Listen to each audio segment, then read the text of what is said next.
اس طرح امام علیہ السلام کے حکم کی تعمیل کی گئی اور قاتل بھی صاف بچ گیا۔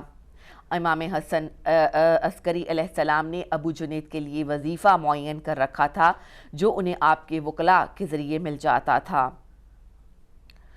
امام جواد علیہ السلام کے دور میں خاندان فرج کا ایک نہایت باغی اور مغرور سرمایہ دار عمر تھا۔ کچھ دن تک مدینہ کا گورنر بھی رہ چکا تھا اور اہل بیت علیہ السلام کے سلسلے میں وہ بہت ہی سخت رویہ رکھتا تھا۔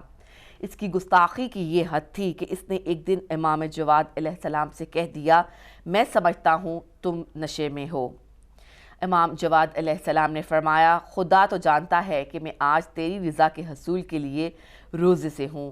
پالنے والے تو عمر کو بربادی، ذلت اور قید کا مزہ چکھا دے۔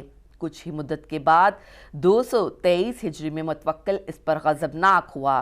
اس نے حکم دیا کہ اس سے 120,000 اور اس کے بھائی سے 150,000 دینار ٹیکس لیا جائے۔ اس کے بعد وہ پھر اس سے ناراض ہوا تو اس نے حکم دیا کہ جتنا ہو اس کی پشت اور گردن پر کوڑے لگائے جائیں۔ 6,000 کوڑے اس کی پشت اور گردن پر لگائے گئے اور اس کے بعد تیسری دفعہ جب وہ عمر پر غضبناک ہوا تو اسے کھینچتے ہوئے بغداد لے جایا گیا اور وہ اپنی موت تک وہیں پر اسیر رہا۔ محمد بن سنان کہتے ہیں کہ میں امام علیہ السلام کی خدمت میں پہنچا۔ آپ نے پوچھا، آل فرج کو کوئی حادثہ پیش آ گیا ہے؟ میں نے عرض کی، ہاں مولا، اس کی وفات ہو گئی ہے۔ آپ نے فرمایا، الحمدللہ، میں گن رہا تھا۔ آپ نے 24 دفعہ اس کی موت کی خبر سننے کے بعد الحمدللہ کہا۔ میں نے عرض کیا کہ مولا، اگر مجھے یہ معلوم ہوتا کہ آپ اس خبر سے اتنے خوش ہوں گے تو میں ننگے پاؤں دوڑتے ہوئے خبر لے کر آپ کی خدمت میں پہنچتا۔ آپ نے فرمایا، ہاں، میں اس خبر سے بہت خوش ہوا۔ اس نے میرے والد پر نشے میں ہونے کا الزام لگایا تھا۔ میرے والد نے اس سے بددعا دی تھی کہ وہ بربادی، ذلت اور قید میں مبتلا ہو۔ تھوڑی ہی مدت کے بعد اس کی تمام دولت برباد ہو گئی اور اسے اسیر کر دیا گیا، پھر ذلیل کر کے جیل میں ڈالا گیا اور اب وہ مر گیا۔ خداوند عالم اس پر رحمت نہ کرے۔ خداوند متعال نے اس سے بدلہ لے لیا تو اس طرح اپنے دوستوں کا بدلہ دشمنوں سے لے لیا ہے۔ ہندوستان سے ایک شعبدہ باز متوکل کے پاس آیا۔ اس نے کچھ ایسی ہاتھ کی صفائی دکھائی کہ متوکل حیران رہ گیا، کیونکہ وہ ہمیشہ امام علی نقی علیہ السلام کو نعوذ باللہ ذلیل کرنے کی فکر میں لگا رہتا تھا۔ لہٰذا اس نے جادوگر سے کہا، اگر تو کچھ ایسا کام کر سکے جس سے علی نقی پر برسر عام جو ہے وہ ذلیل ہو جائیں تو میں تجھے 1000 اشرفی انعام میں دوں گا۔ جادوگر نے کہا، دسترخوان بچھانے کے بعد اس پر تھوڑی سی تازہ اور پتلی روٹی بھی رکھ دے اور مجھے ان کے بغل میں بٹھا دے تو میں تجھ سے وعدہ کرتا ہوں کہ حضرت ہادی علیہ السلام کو نعوذ باللہ شرمندہ کر دوں گا۔ غرور میں ڈوبے متوکل نے انواع و اقسام کی غذاؤں کا اہتمام کیا اور کچھ سربراوردہ افراد کو دعوت دی۔ ان میں امام علی نقی علیہ السلام بھی تھے، جنہیں اس نے جبراً اس دعوت میں شریک کیا تھا۔ تمام مہمانوں نے کھانا شروع کر دیا۔ امام علی نقی علیہ السلام کے سامنے تھوڑی سی روٹی رکھی ہوئی تھی۔ جیسے ہی آپ نے اس روٹی کو اٹھانے کے لیے ہاتھ بڑھایا، شعبدہ باز نے کچھ کیا اور روٹی دوسری طرف اڑ گئی۔ آپ نے اس طرف ہاتھ بڑھایا تو وہ دوسری طرف اڑ گئی۔ لوگ ہنسنے لگے۔ اس طرح کئی دفعہ امام علیہ السلام کے ساتھ پیش آیا اور ہر دفعہ لوگ ہنسنے لگے۔ امام علیہ السلام کو اس سازش کا اندازہ ہو گیا تھا۔ آخرکار آپ غضبناک ہو گئے۔ وہیں پر ایک گاؤ تکیہ رکھا ہوا تھا جس پر ایک شیر کی تصویر بنی ہوئی تھی۔ آپ نے اس تصویر پر ہاتھ پھیرتے ہوئے فرمایا، کھڑے ہو جاؤ اور اسے لے جاؤ۔ وہ تصویر حقیقی شیر میں تبدیل ہو گئی۔ اس نے جادوگر پر حملہ کیا اور اسے نکل جانے کے بعد اپنی پہلی والی صورت میں لوٹ آیا۔ متوکل اس واقعے سے اتنا خوفزدہ ہوا کہ بے ہوش ہو کر گر گیا اور وہاں موجود سارے لوگ ڈر کے مارے بھاگ کھڑے ہوئے۔ ہوش میں آنے کے بعد متوکل امام علیہ السلام کے پیروں پر گر کر نہایت عاجزی سے اس جادوگر کو زندہ کر دینے کی التماس کرنے لگا، لیکن آپ نے اسے فرمایا، یہ ناممکن ہے، کیا تو دشمنان خدا کو اولیاء خدا پر مسلط کرنا چاہتا ہے؟ اور اس کے بعد وہ جادوگر کہیں دکھائی نہ بن پڑا۔ ناظرین، متوکل کے دور خلافت میں ایک ایسی عورت ظاہر ہوئی جو ہر جگہ جا کر یہ کہا کرتی تھی، میں فاطمہ کی بیٹی زینب ہوں، اور اس نام کی وجہ سے لوگوں سے پیسے وصول کیا کرتی تھی۔ اسے متوکل کے پاس لایا گیا۔ متوکل نے اس سے کہا، تو ایک جوان عورت ہے، رسول خدا صلی اللہ علیہ وآلہ وسلم اور اس زمانے کے درمیان تقریباً 200 سال کا فاصلہ ہے۔ اس نے کہا، رسول خدا صلی اللہ علیہ وآلہ وسلم نے میرے سر پر ہاتھ پھیر کر یہ دعا کی تھی کہ خداوند عالم ہر 40 سال میں میری جوانی لوٹاتا رہے۔ میں نے اب تک اپنے آپ کو ظاہر نہیں کیا تھا، لیکن اب فقیری اور تنگ دستی کے ہاتھوں مجبور ہو کر میں نے خود کو ظاہر کر دیا ہے۔ متوکل نے آل ابو طالب، آل عباس اور قریش کے بڑے بڑے لوگوں کو بلا کر اس عورت کا ماجرا بیان کیا۔ اس میں کچھ لوگوں نے کہا، فاطمہ سلام اللہ علیہا کی بیٹی زینب تو فلاں سال فلاں مقام پر اس دنیا سے رخصت ہو چکی ہیں۔ متوکل نے اس عورت سے کہا، تو اس گروہ کی روایت کے جواب میں کیا کہتی ہے؟ اس نے کہا، یہ جھوٹ بول رہے ہیں، میری زندگی خفیہ اور پر اسرار ہے، میرے لیے زندگی اور موت کا کوئی مفہوم نہیں ہے۔ متوکل نے ان علماء سے کہا، کیا تمہارے پاس اس روایت کے علاوہ بھی کوئی ایسی دلیل ہے جس سے اس عورت کا جھوٹ ثابت ہو جائے؟ میں عباس اپنے دادا اور رسول خدا کے چچا سے بیزار ہوں گا اگر میں نے ایک عورت بغیر کسی دلیل کے سزا دے دی۔ تمام حاضرین مجبور ہو چکے تھے، لہٰذا انہیں امام علی نقی علیہ السلام کے پاس بھجوایا گیا اور آپ تشریف لائے۔ متوکل نے اس عورت کے دعوے کا ذکر کیا۔ آپ نے فرمایا، یہ جھوٹ بول رہی ہے کیونکہ زینب فلاں سال فلاں مقام پر وفات پا چکی ہیں۔ متوکل نے کہا، ان لوگوں نے بھی یہی روایت بیان کی ہے، لیکن میں نے قسم کھا رکھی ہے کہ بغیر کسی ایسے قاطع دلیل کے کہ جس کے بعد وہ خود ہی اپنی ہار مان لے، اسے سزا نہیں دوں گا۔ امام علی نقی علیہ السلام نے فرمایا، ایسی کوئی دلیل تیرے پاس نہیں ہے، بلکہ میرے پاس ہے جس کے ذریعے میں عورت کو اور دوسرے لوگوں کو بھی ہار مان لینے پر مجبور کر دوں گا۔ متوکل نے کہا، وہ کون سی دلیل ہے؟ امام علیہ السلام نے فرمایا، فاطمہ سلام اللہ علیہا کی اولاد کا گوشت درندوں پر حرام ہے، اس عورت کو اس درندوں والے کٹہرے میں لے جا، اگر وہ فاطمہ سلام اللہ علیہا کی بیٹی ہوئی تو اسے کوئی نقصان نہیں پہنچ سکے گا۔ متوکل نے اس عورت سے کہا، اب تو کیا کہتی ہے؟ اس عورت نے کہا، یہ مجھے مار ڈالنا چاہتے ہیں۔ بعض دشمنوں نے کہا، امام ہادی کیوں ادھر ادھر کی بات کر رہے ہیں؟ اگر یہ صحیح کہہ رہے ہیں تو خود ہی ان درندوں کے پاس چلے جائیں۔ متوکل نے امام علی نقی علیہ السلام سے کہا، آپ خود کیوں ایسا نہیں کرتے؟ امام علیہ السلام نے فرمایا، میں تیار ہوں، ایک سیڑھی لے آؤ۔ لوگ سیڑھی لے آئے تو آپ اس کے ذریعے درندوں کے کٹہرے میں اتر گئے۔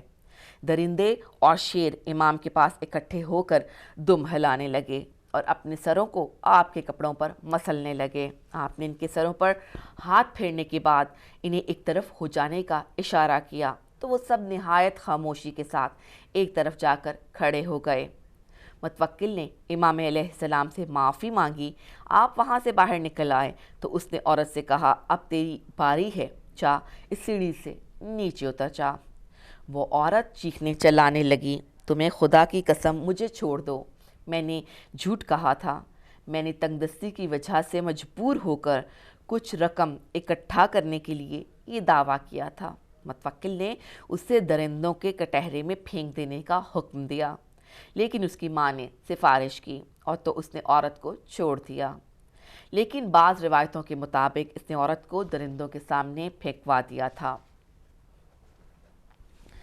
ناظرین، اسی طرح کی ایک واقعہ جو ہے وہ آپ کی خدمت میں پیش کروں گی کہ امام علیہ السلام کی غیر معمولی قدرت کے بارے میں۔ تو ایک دن متوکل نے فیصلہ کیا کہ امام کو اپنی فوجی قوت دکھائے تاکہ وہ متوکل سے خوف زدہ ہو کر اس سے لڑنے کا خیال دل سے نکال دیں۔ اس نے حکم دیا کہ سامرا میں موجود 90,000 ترک فوج کے سارے افراد اپنے گھوڑے کی گھاس کھانے والے توبڑے میں مٹی بھر کر ایک خاص جگہ ڈال دیں۔ سارے افسروں اور فوج کے جوانوں نے متوکل سے کہ اس حکم کی تعمیل کی۔ نتیجتاً اس بیاباں میں پہاڑ جیسا ایک ٹیلہ کھڑا ہو گیا جس کا نام تل مخالی رکھا گیا۔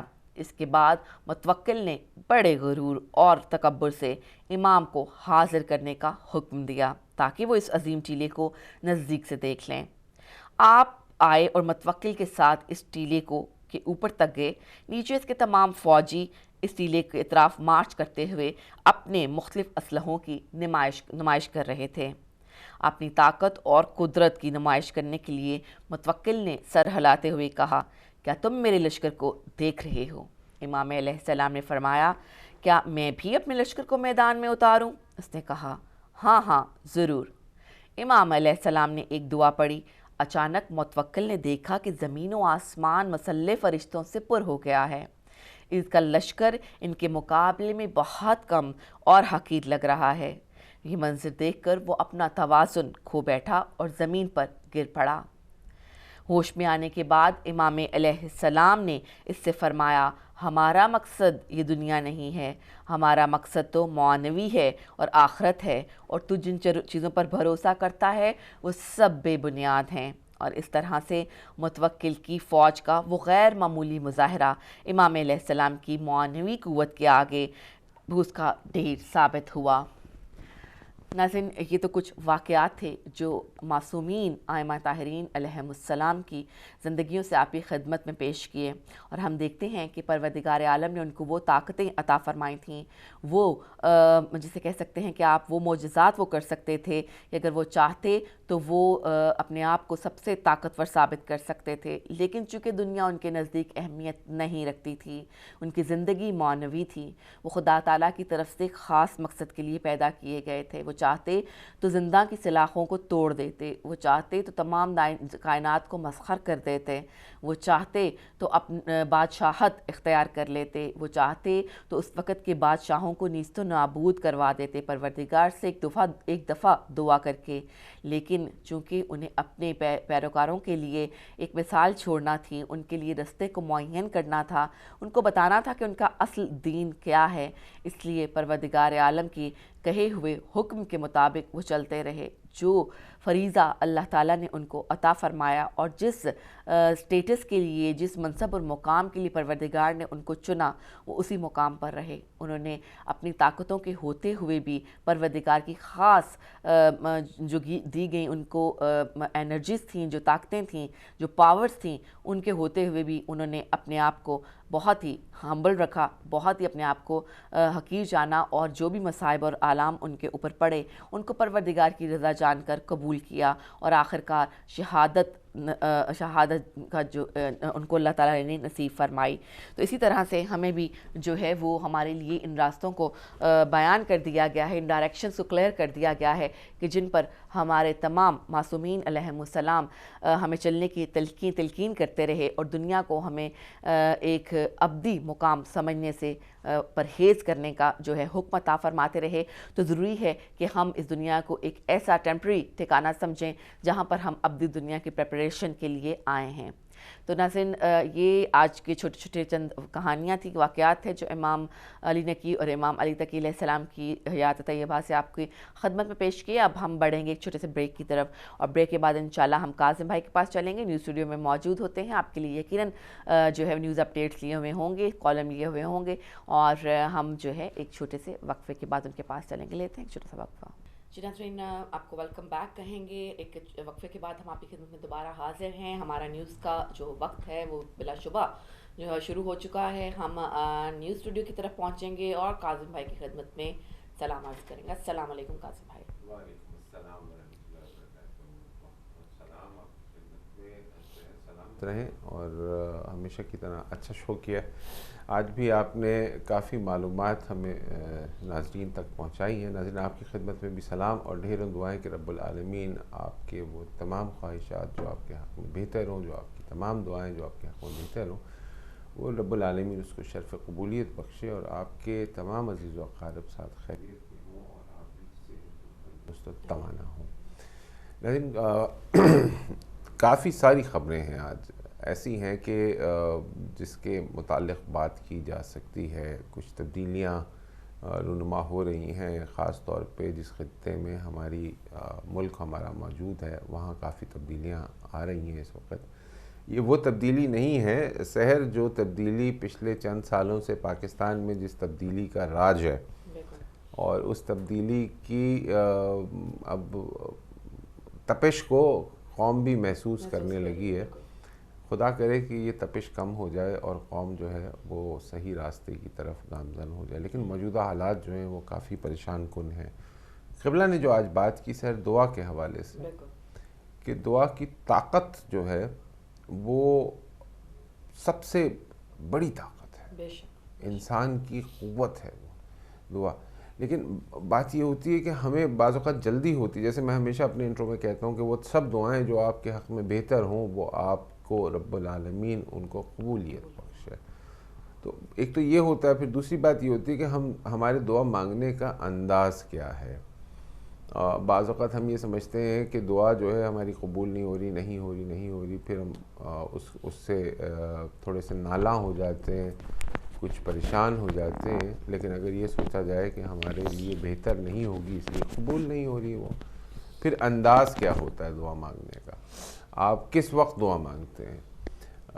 کیا اس وقت دعا مانگتے ہیں جب آپ بالکل صحیح ہوتے ہیں اور پھر رب کے حضور اس کی عبادت کر رہے ہوتے ہیں، اہل بیت کا ذکر کر رہے ہوتے ہیں، یا دعا اس صدقے کی طرح ہوتی ہے آپ کے نزدیک کہ جس وقت آپ پریشان ہوتے ہیں اور پھر صدقہ دیتے ہیں؟ تو اگر وہ پہلے سے آپ کریں تو آپ کو آپ کی دعائیں جو ہیں بہت سے آنے والی مصیبتوں سے بچا سکتی ہیں.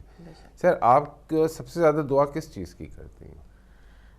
سب سے زیادہ تو ظاہر ہے کاظم بھائی، میرا خیال ہے کہ اللہ تعالیٰ سے اس کی عافیت چاہتے ہیں، صحت تندرستی کی اگر وہ ہے تو ظاہر ہے کہ باقی دنیا کے کام بھی ہیں. اور پھر میرا خیال ہے کہ والدین اور اولاد کی دعا جو ہوتی ہے وہ سب سے زیادہ کی جاتی ہے کسی بھی شخص کے لیے. کوئی بھی شخص جو ہے وہ میرا خیال ہے اس کی دعا کرتا ہوگا. سب سے پہلے یہی کہ پروردگار ہمیں جو ہے ہمارے ایمان کو مضبوطی سے قائم رکھے، اور میرا خیال ہے کہ جو ہماری جو اللہ تعالیٰ کی طرف محبت ہے اس کو مکمل کر دے، ہمارے دلوں کو صرف اور صرف اللہ تعالیٰ کی محبت سے بھر دے. یہی جو ہے اہم دعائیں ہوتی ہیں. باقی تو ظاہر ہے دوست احباب کی، خاندان کی، سب کی دعائیں جو ہے وہ ایک لسٹ ہوتی ہے بہت لمبی ساری. اچھا، دعا کے لیے کس وقت رجوع کرتی ہیں رب العالمین؟ نماز کے بعد تو ڈیفینیٹلی کاظم بھائی کرتی ہوں، لیکن کچھ مومنٹس ایسے ہوتے ہیں جب آپ کے دل سے بے اختیار دعا نکلتی ہے. خواہ آپ ڈرائیو کر رہے ہوں، خواہ آپ چل پھر رہے ہوں، خواہ آپ کھا رہے ہوں، پی رہے ہوں، یا پروگرام کر رہے ہوں، تو ہوسٹ کر رہے ہو پروگرام کو، تو کوئی اس سے فرق نہیں پڑتا ہے. ایک اسپونٹینیس دعا بھی کبھی کبھی ہوتی ہے، اور میرا خیال ہے کہ وہ زیادہ جلدی سے اللہ تک پہنچاتی ہے، کیونکہ وہ ہم نے بہت اتنی مصروف زندگی میں، یا ہمارا دماغ کہیں اور مصروف ہوتا ہے، ہم کہیں اور اٹینٹیو ہوتے ہیں، لیکن اس کے باوجود ہمارے ذہن سے، ہمارے دل سے، ہماری روح سے وہ دعا نکلتی ہے. تو میرا خیال ہے کہ وہ اس کی سپیڈ زیادہ ہوتی ہوگی پروردگار تک پہنچنے کی. اچھا، آپ گفتگو فرما رہی تھی تو اس وقت میرے ذہن میں بہت ساری باتیں آ رہی تھیں کہ ہم شکر کی دعا کرتے ہیں. جب ہم شاکر ہوتے ہیں رب العالمین کے حضور تو اس وقت بھی ہم دعا کرتے ہیں. ہم مشکل میں ہوتے ہیں ہم اس وقت دعا کرتے ہیں. ہم سوچ رہے ہوتے ہیں اس وقت دعا کر لیتے ہیں. ہم آنے والی مصیبت کو دیکھ کر مصیبت میں دعا کرنا، شکر میں دعا کرنا، سوچ سے دعا کرنا، بڑے مختلف اس کے جو ہے مرحلے ہیں دعاؤں کے. ناظرین، آج یہی ٹاپک رکھیں گے ہم کہ آپ کے نزدیک دعا کی اہمیت کیا ہے، کس قدر آپ کا یقین ہے دعا کے اوپر کہ رب العالمین آپ کی دعائیں آپ رب العالمین تک پہنچتی ہیں، اور وہ کون سے طریقے ہیں جس سے آپ یہ سمجھتے ہیں کہ آپ کی دعا جو ہے وہ عرش تک پہنچ جائے گی. اور پھر جب ہم یہ کہتے ہیں کہ ہمارے لیے دعا کیجیے گا تو اس کے پیچھے مقاصد کیا ہوتے ہیں؟ آپ کون سی شخصیتوں کو کہتے ہیں کہ ہمارے لیے دعا کیجیے گا؟ آپ خود اپنے لیے دعا کیوں نہیں کرتے؟ اچھا، پھر سر یہ بھی ہے کہ دعا کے لیے جو آپ کی کیفیت ہے وہ کیا ہے اور آپ کے اعمال کیا ہیں؟ بالکل صحیح بات. ایک توبہ ہے کہ توبہ کرتے ہوئے انسان دعا کرتا ہے، صحیح کہہ رہے ہیں، بالکل. اور ایک وہ ہے صبر و شکر کرتے ہوئے دعا کرتا ہے، ایک مشکل میں دعا کرتا ہے. آپ کس وقت دعا کرتے ہیں؟ آج ہم ناظرین سے پوچھیں گے کہ وہ کس انشاءاللہ وقت دعا کرتے ہیں، کون سے مرحلے ایسے ہوتے ہیں جس پر انہیں خدا یاد آ جاتا ہے اور وہ دعا کرتے ہیں، اس پہ بات کریں گے۔ لیکن پہلے آپ کو کچھ چند خبریں اور ایک کالم آپ کی خدمت میں پیش کرتے ہیں۔ چلتے ہیں پہلے خبروں کی طرف۔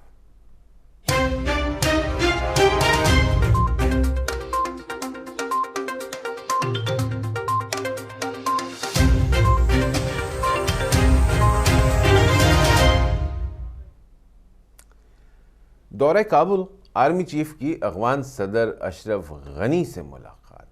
تفصیلات کے مطابق army chief general Qamar Javed Bajwa Afghanistan کے دارالحکومت کابل پہنچ گئے۔ اس دورے میں D G I S I lieutenant general Faiz Hameed بھی ان کے ہمراہ ہیں۔ Army chief general Qamar Javed Bajwa نے افغان صدر اشرف غنی سے ملاقات کی۔ ملاقات میں امن و امان کی صورتحال، سرحدی امور اور دو طرفہ تعلقات پر تبادلہ خیال کیا گیا۔ پاکستان کے افغانستان کے لیے نمائندے خصوصی محمد صادق بھی ملاقات میں شریک تھے۔ یاد رہے کہ گزشتہ روز امریکی نمائندہ خصوصی زلمے خلیل زاد نے army chief general Qamar Javed Bajwa سے ملاقات کی تھی، جس میں افغان مفاہمتی عمل اور پاک افغان بارڈر مینجمنٹ پر بھی تبادلہ خیال کیا گیا تھا۔ ملاقات میں افغان امن عمل میں اٹھائے گئے اقدامات سے متعلق آگاہ کیا گیا، جبکہ مشترکہ اہداف کے حصول کے لیے مل کر کام جاری رکھنے پر بھی اتفاق کیا گیا۔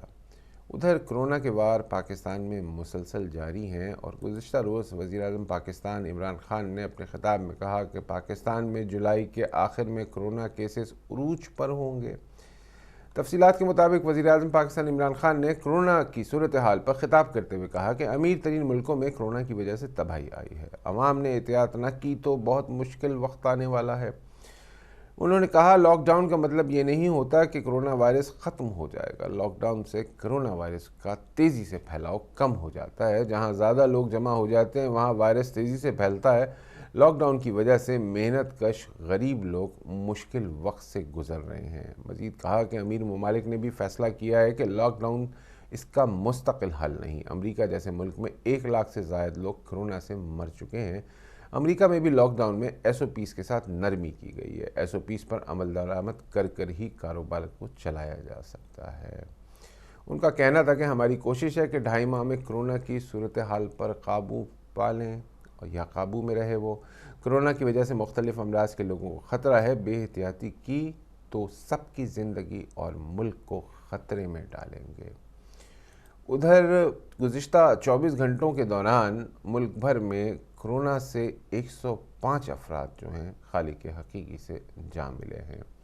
تفصیلات کے مطابق گزشتہ 24 گھنٹوں کے دوران ملک بھر میں 105 افراد کرونا انفیکشن کا شکار ہو کر جاں بحق ہو گئے، جبکہ 4646 نئے کیسز سامنے آئے ہیں۔ این سی او سی کی جانب سے جاری اپڈیٹ کے مطابق نئے اور مہلک وائرس کووڈ-19 سے پاکستان بھر میں 1,08,317 افراد متاثر ہو چکے ہیں، جبکہ اموات کی تعداد 2,172 ہو چکی ہے۔ ملک کے مختلف شہروں میں اس وقت کرونا کے زیر علاج مریضوں کی تعداد 71,127 ہے، جبکہ اب تک 35,018 مریض وائرس سے لاحق ہونے والی بیماری سے صحت یاب ہو چکے ہیں۔ دوسری طرف کرونا کی عالمگیر وبا سے متاثر ہونے والوں کی تعداد جو ہے وہ 72 لاکھ ہو چکی ہے اب تک۔ ادھر امریکہ میں جاری نسلی فسادات کی طرف سے آپ کو خبر دیتے ہیں کہ امریکہ میں پولیس کے ہاتھوں ایک اور سیاہ فام کو گولی مار دی گئی ہے۔ تفصیلات کے مطابق امریکی ریاست ورجینیا کے فیئرفیکس کاؤنٹی میں سیاہ فام شخص پر پولیس تشدد کا ایک اور واقعہ پیش آیا۔ ویڈیو میں ٹائلر ٹمبر نامی امریکی پولیس اہلکار نے ایک سیاہ فام امریکی شہری کو گولی مار دی۔ گن سے فائر کرنے کے بعد سیاہ فام شخص زمین پر گرا۔ حادثے کا ویڈیو پولیس افسر کے یونیفارم میں لگے ہوئے کیمرے میں محفوظ ہو گیا۔ گولی لگنے کے بعد زمین پر گرے شخص کے اوپر چڑھ کر پولیس اہلکار ٹمبر لاک نے اس کی گردن کے پچھلے حصے پر دوبارہ گولی ماری، جس سے وہ شدید زخمی ہو گیا ہے۔ پولیس چیف نے مزید کہا کہ یہ بات واضح نہیں ہے کہ اس شخص پر اپنی گن کیوں استعمال کی۔ فیئرفیکس کاؤنٹی پولیس انتظامیہ نے بتایا کہ پولیس اہلکار کے خلاف سیاہ فام شخص پر اسٹین گن استعمال کرنے سے متعلق مقدمہ درج کر لیا گیا ہے اور پولیس کے مطابق اس زخمی شخص کا ہسپتال میں علاج کیا جا رہا ہے۔ واضح ہے کہ گزشتہ 25 مئی کو امریکی ریاست منیسوٹا کے منی ایپلس شہر میں پولیس اہلکار کی جانب سے ایک سیاہ فام کا گلا گھونٹنے کے سبب 46 سالہ جارج فلائیڈ کی موت ہو گئی تھی، جس کی وجہ سے اب تک امریکہ سمیت دنیا کے متعدد ممالک میں احتجاجی مظاہرے جاری ہیں۔ ادھر سعودی عرب سے آپ کو خبر دیتے ہیں کہ سعودی عرب کا رواں سال حج کو محدود کرنے پر غور۔ تفصیلات کے مطابق رواں برس جولائی کے آخر میں حج شروع ہوگا، لیکن سعودی حکومت عازمین کی تعداد کو کم کرنے پر غور کر رہی ہے۔ حج کے معاملات سے جڑے ذرائع کا کہنا تھا کہ حکام رواں برس صرف علامتی تعداد کو حج کی اجازت دینے پر غور کر رہے ہیں، جبکہ بزرگوں پر پابندی اور صحت کے حوالے سے سختی کی جائے گی۔ رپورٹ کے مطابق بعض حکام کا مشورہ ہے کہ حج کو منسوخ کر دیا جائے، جبکہ بعض حلقوں کی جانب سے تمام ممالک کو معمول کے کوٹے سے 20% کی اجازت دینے کا مشورہ دیا گیا ہے۔ سعودی حج امور کے ترجمان یا سرکاری میڈیا کی جانب سے کوئی بیان سامنے نہیں آیا، تاہم سخت پابندیوں کے ساتھ 20% کوٹے کی اجازت دینے کی تجویز بھی زیر غور ہے۔ حج کو محدود کرنے سے سعودی عرب کی معیشت کو بڑے نقصان کا خطرہ ہے، جبکہ کرونا وائرس کے باعث سعودی معیشت پہلے ہی شدید مشکلات کا شکار ہو گئی ہے۔ ٹاپ سٹوریز کچھ آپ کی خدمت میں پیش کی۔ عمران خان صاحب کا جو سٹیٹمنٹ ہے کہ لاک ڈاؤن سے کرونا ختم نہیں ہوتا اور ٹھہر جاتا ہے، یہ سٹیٹمنٹ انہوں نے بالکل پاکستان کی عدلیہ، معزز عدلیہ کی طرح دیا کہ جنہوں نے گزشتہ دن ایک اپنے سٹیٹمنٹ میں جو ہفتے اور اتوار کی چھٹی کو جو انہوں نے کہا تھا کہ نہیں، ہفتے اور اتوار کو ایگزیکٹلی یہ ورڈز تھی، کیا ہفتے اور اتوار کو کرونا نہیں ہوگا، جو انہوں نے عید کے دوران یہ ایک سٹیٹمنٹ آیا تھا پاکستانی عدلیہ کی طرف سے، اس کو انہوں نے اس فیصلے کو واپس لے لیا ہے۔ 1 لاکھ سے زائد افراد کے کرونا کے شکار ہونے کے بعد یہ سٹیٹمنٹ واپس لیا گیا ہے، اور اسی طریقے سے ہمارے وزیر اعظم صاحب جو ہیں وہ جو سٹیٹمنٹس دے رہے ہیں آج کل، خدا کرے کہ ایسا ہو جائے اور یہ سب ویسا ہی ہو جیسا وہ چاہتے ہیں۔ تبصرہ اس پہ بھی کریں گے بعد میں۔ کالم کی طرف چلتے ہیں۔ جہاد بالقلم کی اہمیت کیا ہے؟ عارف حسین صاحب کا کالم ہے۔ Let's go towards the column.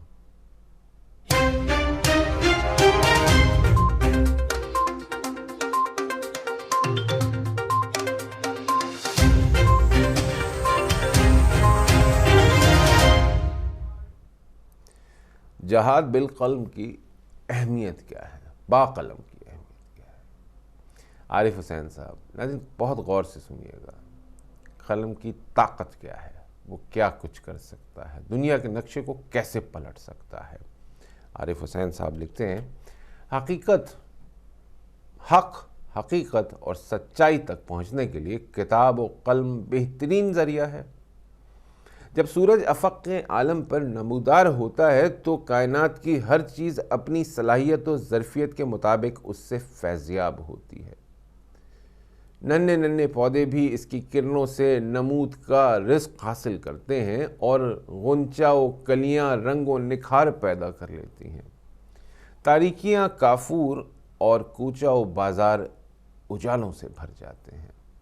اسی طرح عرب کی سنگلاخ وادیوں میں قدرت کی تجلیوں سے اسلام کا سورج جب طلوع ہوا تو دنیا کے ہر فرد نے اس آفتاب پرنور سے اپنی بساط و لیاقت کے مطابق فیض اٹھایا۔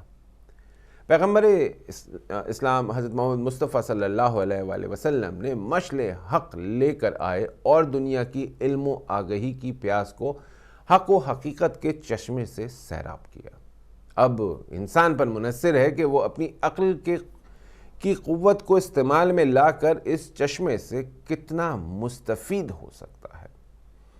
نامعلوم سے معلوم اور ناشناخت سے شناخت تک کا سفر اور اس کی جستجو کرنا فطرت انسانی کا لازمہ ہے۔ اسی لیے خداوند قدوس نے ہمارے نبی محمد صلی اللہ علیہ وآلہ وسلم پر سب سے پہلی وحی نازل کی۔ وہ کچھ اس طرح سے تھی، اقرأ باسم ربک الذی خلق۔ پڑھا۔ اشاعت اسلام کے سلسلے میں رسول اکرم نے بڑے بڑے بادشاہوں کو قلم کے ذریعے سے ہی اسلام قبول کرنے کی دعوت دی۔ قلم ہی کا ثمر ہے کہ قرآن کریم جن الفاظ میں نازل ہوا انہی الفاظ میں 1400 سال گزرنے کے باوجود بھی محفوظ ہے۔ آپ صلی اللہ علیہ وآلہ وسلم نے فرمایا علم کو قید کرو۔ عرض ہوا قید سے کیا مراد ہے؟ فرمایا یعنی علم کو لکھو۔ ایک اور جگہ پر فرمایا علم کو لکھ لیا کرو، کیونکہ جب تم لکھو گے نہیں یاد نہیں کر سکو گے۔ فرمایا لکھو اور اپنے علم کو بھائیوں میں پھیلاؤ۔ اگر اس دنیا سے چلے جاؤ تو کتابت کو اپنے بیٹوں کے لیے وراثت میں چھوڑو، کیونکہ لوگوں پر ایک ایسا پرآشوب دور آئے گا کہ جس میں لوگ اپنے مکتوبات کے علاوہ کسی اور چیز سے مانوس نہیں ہوں گے۔ تمام نیکیوں سے بڑھ کر ایک نیکی ہے، لیکن شہادت سے بڑھ کر کوئی نیکی نہیں۔ اور دوسری طرف فرماتے ہیں علماء کے قلم کی روشنائی شہداء کے خون سے افضل ہے۔ اور یہ علماء کے قلم کی روشنائی ہے جس نے اسلام کو زندہ رکھنے کی خاطر تعلیمات پیغمبر کو سپرد کرتاس کیا اور اسی سے شہداء کو اس بلند مقام کے حصول پر آمادہ کیا۔ اس فریضے کی انجام دہی کی پاداش میں دشمن نے علماء کے سروں کو تن سے جدا کر کر دیواروں میں چن دیا، جلا وطن کر دیا، قید کر دیا، اولاد کو قتل کر دیا، حتیٰ مال و انعام و رتبہ تک چھین لیا۔ مجاہد، جنگجو اور صاحب شمشیر اسی قلم کے ذریعے سے ہی مقام شہادت کو پاتے ہیں اور قلم کی شمشیر اٹھا کر دین اور عزت و ناموس کی حفاظت کی خاطر ظلم و ظالم کے مقابلے میں ڈٹ کر مقابلہ کرتے ہیں، حتیٰ راہ خدا میں خون کے قطرۂ آخر کو بہانے سے بھی نہیں کتراتے۔ اگر قلم کی اس قدر اہمیت نہ ہوتی تو خداوند متعال قلم کی قسم نہ کھاتا۔ عجیب قسم ہے جو یہاں کھائی جا رہی ہے۔ سرکنڈے کا ایک ٹکڑا یا اس کے مشابہ کوئی چیز اور سیاہ رنگ کی سطریں جو ایک صفحے پر لکھی جاتی ہیں، حقیقت میں یہ وہی چیز ہے جو تمام انسانی تمدنوں کی پیدائش، علوم کی پیشرفت، افکار کی بیداری، مذہب کے تشکیل پانے کا سرچشمہ، نوح بشر کی آگہی، معرف کا مخزن، مفکرین کے افکار کی پاسداری، علماء کے فکری اتصال کی کڑی، بشر کے حال و ماضی کو ملانے اور ہدایت کا ذریعہ ہے۔ اور یہی نو کے قلم بشر کی سرنوشت رقم کرتی ہے۔ قلم کی طاقت سے ہی ایک صالح معاشرہ قائم کیا جا سکتا ہے۔ قلم کی حرمت اور تقدس کا حق اسی صورت میں ادا کیا جا سکتا ہے جب قلم کار حقائق اور حق و صداقت کو بیان کرنے کے لیے زہر کا پیالہ پینے کی جرأت و ہمت رکھتا ہو۔ ایسے قلم کاروں کا اٹھا ہوا قلم قوموں کی تقدیر کو بدلنے اور معاشرے کو صحیح خطوط پر استوار کرنے میں ممدود و معاون ثابت ہو سکتا ہے۔ قلم اور عمل نے ہی خواب و غفلت میں سوئی ہوئی قوموں کو بیدار کیا ہے۔ تاریخ شاہد ہے کہ سقراط، افلاطون، علامہ اقبال، حافظ، سعدی، امام خمینی، شہید مطہری، کارل مارکس، جارج راک اور علامہ نقی نقن جیسی شخصیات نے اپنے عمل اور قلم کے بل ہوتے پر سوئی ہوئی قوموں کو جگایا۔ آج دنیا اس قدر ترقی کر چکی ہے کہ خلا میں انسانوں کی آباد کاری کی بات کر رہے ہیں، لیکن جس قدر دنیا ترقی کے منازل طے کر رہی ہے اتنا ہی ہمارے معاشرے میں حقیقی اہل قلم افراد کی تعداد میں تیزی سے کمی آ رہی ہے۔ اس کا نقصان یہ ہو رہا ہے کہ آہستہ آہستہ تمام شعبۂ زندگی، نظام تعلیم و تربیت، نظام حکومت، نظام اقتصاد، مغرب صہیونزم کے ہاتھوں پروان چڑھ رہے ہیں۔ جب نظام تعلیم و تربیت غرب صہیونزم کے ہاتھوں میں ہو تو جب چاہیں جیسے چاہیں نصاب سازی و افراد سازی جو کسی بھی معاشرے کے لیے ریڑھ کی ہڈی کی مانند ہے کر کے نظام تعلیم اور نظام حکومت کے اعلیٰ عہدوں پر اپنی تربیت یافتہ لوگوں کو لے آتے ہیں تاکہ اپنا نظام تعلیم و تربیت اور نظام حکومت تمام اقوام عالم پر نافذ کر سکیں، جو کہ ان کا عقیدہ اور دلی آرزو بھی ہے۔ اسی آرزو کا نام گریٹر اسرائیل ہے۔ لہٰذا اس منصوبے کے خلاف جہاں کہیں جو بھی مقاومت کرے، چاہے علمی ہو، جنگی ہو، سیاسی ہو یا اقتصادی و ثقافتی، اس کے لیے شیطانی حکمت عملی اپناتے ہیں اور روش ہائے و مقامات کو سرنگو کرنے کے لیے مختلف جہتوں سے منصوبہ بندی کرتے ہیں۔ کبھی درندہ صفت گروہ بنام داعش، النصرہ، بوکو حرام، طالبان وغیرہ بھیجتے ہیں، تو کبھی دہشت گرد تنظیموں کے بنام رفاہی ادارے معاشرے میں نفوذ کرواتے ہیں تاکہ عوام کو دھوکہ دیا جا سکے اور مقاومات کو روکا جا سکے۔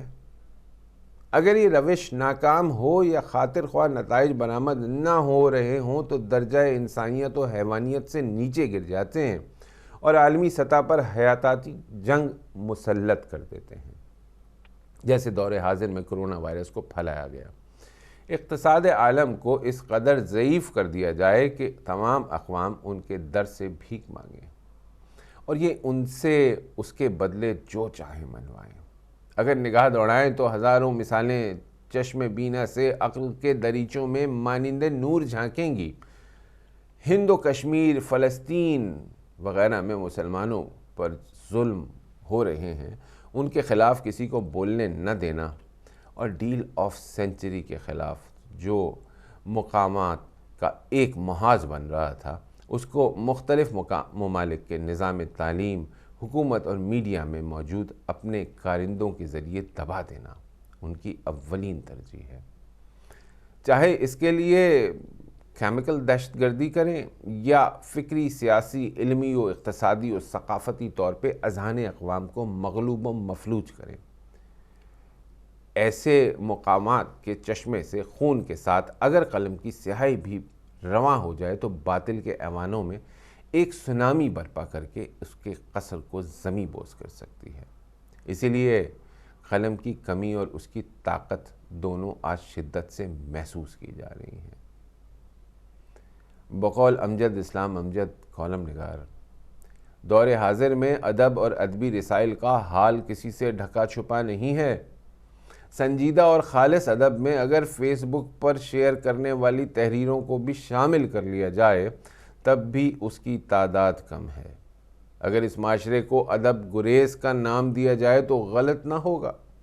جہاں تک حلقے میں ادب کے قارئین کا تعلق ہے، یہ بھی مسلسل سکڑتا اور بکھرتا جا رہا ہے، جبکہ ٹیکنالوجی کی وجہ سے نت نئے کھلنے والے راستوں پر ایک ایسی بھیڑ جمع ہو گئی ہے جسے خود بھی نہیں پتا کہ کیا چاہتی ہے، جس کا نتیجہ ہماری نئی نسل اسلامی اصول زندگی سیکھنے کے بجائے غرب سے ہمارا جسم، ہماری مرضی اور فیمنزم جیسے اصول سیکھ رہی ہے۔ انسانی اقدار کے بجائے غربی اقدار کو اپنا رہی ہے، جو کہ انسانیت اور انسانی اقدار کے نام پر ایک دھبا ہے۔ بس ضرورت اس امر کی ہے کہ کوئی ایک ایسا گروہ کمر بستہ ہو کہ قیام کرے جو نئی نسل کو غربی اقدار اور غرب زدگی کے دلدل سے نکال کر انسانی اقدار کے راستے پر چلائے اور محمد و آل محمد صلی اللہ علیہ وآلہ وسلم کے بتائے ہوئے راستوں پر چلائے۔ یہ اس وقت تک ممکن نہیں جب تک نظام تعلیم میں اقبال و مطہری جیسے لوگ پیدا نہ ہوں، اور ہمیں ایک مکمل آئیڈیالوجی اور مضبوط منصوبہ بندی کے ساتھ دن رات ایک کرنے کی ضرورت ہے۔ ناظرین، قلم کی طاقت پہ اس سے زیادہ خوبصورت تحریر بہت کم میری نظر سے نہیں گزری۔ جس طریقے سے بیان، انداز بیان ہے اور حسن گفتگو ہے اور تحقیق ہے، یہ ایک بہترین تحریر ہے۔ شروع سے لے کے آخر تک آپ دیکھیں، احاطہ کائنات سے لے کر موجودہ حالات تک کیا ہے، ابتدا سے لے کے اب تک کیا ہے، علامہ اقبال سے لے کر نقن صاحب کی کتابوں تک کا ذکر کیا ہے۔ یہ وہ لوگ ہیں جنہیں ہم شروع میں انہیں اس قدر جو کچھ کہا گیا اور لیکن آج دنیا ان کو ترستی ہے. اور یہ سب کچھ صرف اس لیے ہوتا ہے کہ جب اہل قلم کے سامنے وہ بہروپیے آتے ہیں. اب وہ زمانہ نہیں ہے, کل بھی میں نے کہا تھا ہتھیاروں کی جنگ کا زمانہ نہیں, یہ پراکسی وار ہے. جب اہل قلم اہل علم کے سامنے ڈھونگی آ جاتے ہیں اور وہ ان کو بدنام کرنا شروع کر دیتے ہیں تو معاشرہ جو ہے وہ اہل علم سکڑتے چلے جاتے ہیں. آپ کو یہ بہروپیے ہر جگہ نظر آئیں گے, الیکٹرانک میڈیا میں بھی نظر آئیں گے, آپ کو پرنٹ میڈیا میں بھی نظر آئیں گے, معاشرے میں بھی نظر آئیں گے. آتا کچھ نہیں ہے, جیک آف آل ہوتے ہیں. ہمیں انہیں پہچاننا چاہیے, اور اگر ہم انہیں پہچانیں گے تبھی ہم اپنی اقدار کی حفاظت کر پائیں گے اور اپنے عقیدے کی بھی حفاظت کر پائیں گے. چلیں کہہ دیتا ہوں, بہت سی باتیں ایسے کر جاتا ہوں کہ جس پہ بعد میں مجھے ہوتا ہے کہ شاید کسی وقت نہ رہوں یا آپ کے پاس موجود نہ ہوں, مگر کیونکہ سچ کہنا ضروری ہوتا ہے. یہ ہماری کوتاہیاں ہیں کہ ہماری ممبروں کے اوپر اب اہل علم نظر نہیں آتے, اور خاص طور پہ یو کے میں تو نظر ہی نہیں آتے.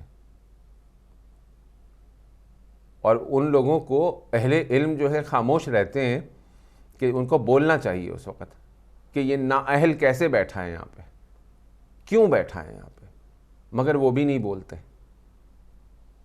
کہیں تو کوئی کمی رہتی ہے. لیکن کالم آپ کی خدمت پیش کیا, وقت آپ کی کالز کا ہے. کیا رکھیں ٹاپک آپ کے لیے, کیا کہیں؟ ہم نے پہلے بات کی تھی کہ دعا کی اہمیت, اس کی طاقت کے حوالے سے. اہل علم کیوں سکڑ گئے, کیا اس پہ بات کریں؟ اہل قلم کہاں ہیں اب, کیا اس پہ بات کریں؟ مولانا نقن صاحب کی تحریریں کس نے پڑھیں, اس پہ بات کریں؟ بانگ دنا پڑھی ہے, نہیں پڑھی؟ ہم مثالیں تو نہج البلاغہ کی بہت دیتے ہیں, کبھی کتاب کھول کے دیکھی؟ ہم مولانا ڈاکٹر غلام حسین عدیل کو سنتے رہتے ہیں, کبھی ہم نے جاننے کی کوشش کی کہ ہیں کون, آئے کہاں سے, کیا سفر ہے, کیا شروع کیا, کتنی کتابیں لکھ دیں اور کیوں لکھتے ہیں؟ کبھی ہم نے پڑھنے کی کوشش کی؟ اور ان کے معیار کے اور کتنے ہیں یہاں پہ, کیا جاننے کی کوشش کری؟ کیا ہم اہل علم کی عزت و تکریم کرتے ہیں؟ کیا اس پہ ٹاپک رکھیں؟ بہت سارے ٹاپک رکھ سکتے ہیں, آپ کھل کے بات کر سکتے ہیں اس پہ. بریک لیتے ہیں, آپ سے ملاقات کرتے ہیں. السلام علیکم ورحمۃ اللہ وبرکاتہ.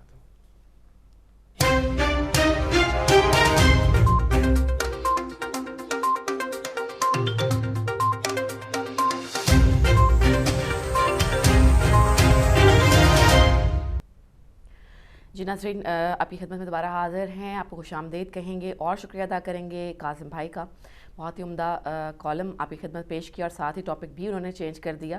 تو قاسم بھائی, یقیناً اوبیسلی یہ بھی بہت ایک اہم بات ہے جس پہ ہم ڈسکس نہیں کرتے, جس کو ہم پوائنٹ آؤٹ نہیں کرتے, جبکہ اس کی بہت ضرورت ہے. یہی وجہ ہے کہ ہمیں کتابوں سے محبت اب نہیں رہی ہے. اور باقی کیا ہم اہل قلم اور اہل علم کی ان کی زندگی, ان کی کتاب, انہوں نے جو کچھ لکھا, کیا ہم اس کی تحریر کو ہم خود تحقیق کرتے ہیں؟ کیا ہم جاننے کی کوشش کرتے ہیں ہم جو کہہ رہا ہے اس کے وہ کیوں کہہ رہا ہے ایسا سب کچھ؟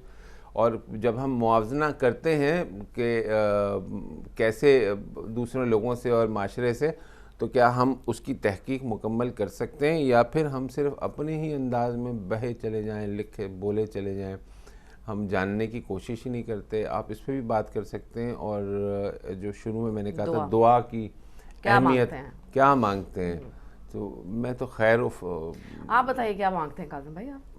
میں جناب رب سے بس معافی مانگتا ہوں ہر وقت جب, اور میری دعا جو ہے نا ناظرین, ایک ہی دعا سب سے زیادہ کرتا رہتا ہوں, اور وہ دعا ہے اللہم صلی علی محمد وعلی محمد. اور اس کو جتنا پڑھتا رہتا ہوں, مشکل میں ہوتا ہوں تب پڑھ رہا ہوتا ہوں, خوش ہوتا ہوں تب پڑھ رہا ہوتا ہوں, کوئی پریشانی ہوتی ہے تب پڑھ رہا ہوتا ہوں, بیگم ناراض ہو جاتی ہیں اس وقت بھی یہی پڑھ رہا ہوتا ہوں میں. تو یہ سب سے زیادہ آسان طریقہ ہوتا ہے کہ آپ کی دعا فوراً قبول ہو جاتی ہے, کیونکہ جب رب کے محبوب کی ثنا کریں گے تو پھر جب محبوب کی کسی کی ثنا کر رہے ہیں تو وہ تو ویسے ہی خوش ہو کے جو چاہے وہ پھر رب العالمین یہی کہتا ہے مانگو کیا مانگتے ہو, تو وہ پھر بنا مانگے بھی مل جاتا ہے. تو سب سے آسان کام یہی ہوتا ہے کہ آپ جو ہیں وہ دروشی پڑھتے رہیں, اہل بیت کا ذکر کرتے رہیں اور بہتر کام کرتے رہیں. سر کوئی کتاب یاد ہے جو پڑھی ہو؟ اچھا کاظم بھائی, یہ کتاب سے مجھے بات یاد آئی کہ مجھے یاد ہے بچپن, اچھا کال ہے جی نہیں کال نہیں, میں چیک کر رہا تھا کہ بچپن میں مجھے یاد ہے کہ چونکہ میری جو امی تھیں ان کا تعلق, امی ہیں اللہ تعالیٰ ان کو زندگی اور صحت تندرستی عطا فرمائے, ان کا تعلق چونکہ تدریس کے شعبے سے تھا اور ہمارے گھر میں بک شیلف میں بہت کتابیں پائی جاتی تھیں, بانگ درا کہہ لیجیے, اقبال کی بہت ساری بکس تھیں, اور وہ اس وقت ان سے آشنائی ایسی تفصیل سے تو نہیں پڑھی تھی کہ ہر پیج اس کا پڑھا ہوتا, لیکن یہ تھا کہ گاہے بگاہے ان کو پڑھتے رہتے تھے کہ یہ اگر پڑھی ہیں تو یقیناً کچھ اہمیت کی حامل ہوں گی. یہ پوچھیں گے کہ سب سے پہلی کتاب کون سی پڑھی تھی؟ السلام علیکم ورحمۃ اللہ جناب. السلام علیکم ورحمۃ اللہ. السلام علیکم. وعلیکم السلام بھائی. نقوی صاحب بڑا لمبا پوز تھا. اتفاق. بہن آپ کو بھی سلام. جی وعلیکم السلام. ٹھیک ہے بہن, ایک سجدہ کہہ رہا ہوں, ایک شعر ہے, اس کو ذرا کمپلیٹ. جی بتائیے بتائیے بتائیے. تیرے سجدے کہیں تجھے کافر نہ کر دیں یا اقبال. جی جی آگے آپ بتائیں کیا ہے. بتاتی ہوں میں ابھی گوگل کر کے بتاتی ہیں. ابھی بتاتی ہوں, ابھی گوگل کر کے بتائیں گی نقوی بھائی. چلو میں آسان کر دیتا ہوں. آج تو جھکتا کہیں اور بالکل یہی میں کہنا چاہ رہی تھی. واہ جی واہ, جھکتا کہیں اور ہے سوچ. نقوی بھائی آپ نے سب سے پہلی کتاب کون سی پڑھی تھی؟ پہلی کتاب دیکھیں, پہلی مرتبہ پہلی کتاب نصاب کے علاوہ کون سی پڑھی تھی؟ بات بتا کیا, کوئی 400 500 700 سال پیچھے جائیں آپ کو نظر آئے گا. نہیں بات پتہ کیا ہے, اس وقت دو چیزیں ہیں. پتوں میں لکھا جاتا تھا. جس نے اپنے استاد کی قدر کی ہے جی جی, اس کو کچھ مل گیا ہے. وہ تو ٹھیک ہے, کتاب کون سی پڑھی تھی؟ جس نے اپنے استاد سے لیا اور سبق یاد کیا ہے جناب, اسے چھٹی نہیں ملی, اس کو حاصل ہو گیا. حاصل ہو گیا. ٹھیک, وہ کیا آپ اکثر کے سناتے نہیں, صاحب کہتی ہے اور آپ کہتے ہیں جس نے سبق یاد نہ کیا اسے چھٹی نہ ملی, اسے چھٹی نہ ملی. ہم سبق یاد کرتے تھے, سبق یاد, ٹینشن میں چلے جاتے ہیں, سبق یاد نہیں کرتے. مل جاتی تھی, بالکل ایسا ہوتا تھا. تک سر میں نے آپ کو آج آسانی کر دیا, اتنا نہیں کروں گا. نہیں بات یہ ہے کہ وہ نقوی بھائی مجھے شعر تو یاد ہوتا ہے لیکن مجھے کبھی بھی سیکوینس میں یاد نہیں رہا. جیسے اب میں سجدہ آگے کر دیتی, میں آپ سے بھی زیادہ اس معاملے میں نا کندوں, بہت ہی مشکل ہے. میں تو پہلا لفظ آخر میں اور آخری لفظ بعد میں لگاتی ہوں. آپ کو اس لیے شعر سناتا ہوں کہ آپ بھی تھوڑا سا ہمیں جب یہاں تک لے آئی ہیں نا, تو آپ بھی ذرا آگے بڑھے. ہم نے آپ سے بہت کچھ سیکھا ہے. نہیں انشاءاللہ اب ہم آپ سے سیکھ رہے ہیں, تو ہم اس کو ضائع نہیں کرنا چاہتے. میں نے 1 منٹ پہلے کیا کہا ہے کہ میں نے استاد سے سیکھا, تو استاد کی بات کو یاد کیا ہے. یاد کیا ہے, واہ تو آپ بھی ذرا اپنی استادی کو بڑھائے نا تھوڑا سا, وقت دینا اپنی استادی کو. بالکل نہیں, ابھی ہم آپ سے سیکھنے کے پروسیس میں. بڑا پیارا ہے دعا کی اہمیت. دعا کی اہمیت بالکل. کاظم بھائی, دعا 2 قسم کی ہوتی ہے, یہ یاد رکھیں. دعا 2 قسم کی ہوتی ہے. ایک وہ دعا ہے جب ہم کسی مصیبت میں پڑ جائیں تو وہ کیا ہوتا ہے کہ جب کبھی بھی جب لگی, کیا مجھے ذہن میں نہیں آ رہا, کہ جب لگے مرنے جی تو نیاز لگی بٹنے. اچھا, میں نے اس کو تھوڑا تبدیل اس لیے کیا کہ لفظ کچھ اور تھا. جی, جب لگے مرنے تو نیاز لگی بٹنے. تو مقصد یہ ہے کہ جب مشکلات میں ہوں تو ہم دعا بڑے خلوص سے مانگتے ہیں, بڑے ہاتھ اٹھا کے مانگتے ہیں, رو رو کے گڑگڑا کے مانگتے ہیں, کیونکہ ہم خود مصیبت میں ہوتے ہیں. لیکن جب ہم کسی دوسرے کو مصیبت میں دیکھتے ہیں تو وہ آ کے کہتا ہے کہ دعا مانگو, تو اس کی دعا میں وہ خلوص, وہ محبت وہ نہیں ہوتی. وہ ایک بات ہوتی ہے, بس یہ دعا مانگ دی ہے, اس کے لیے اللہ اس کے قبول کرے, اس کو صحیح کرے, لیکن وہ خلوص نہیں ہوتا.